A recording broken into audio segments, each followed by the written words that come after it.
ગાંધીનગરથી મહત્વના સમાચાર પ્રાપ્ત થઈ રહ્યા છે।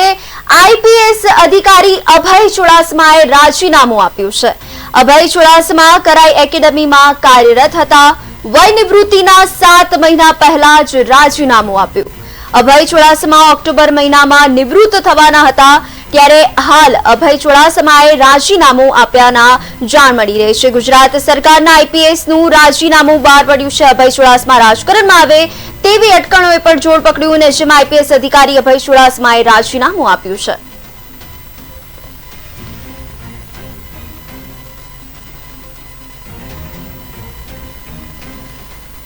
ગાંધીનગરથી જ વધુ વિગતો સામે આવી રહી છે। આઈપીએસ અધિકારી અભય ચુડાસમાએ રાજીનામું આપ્યું છે।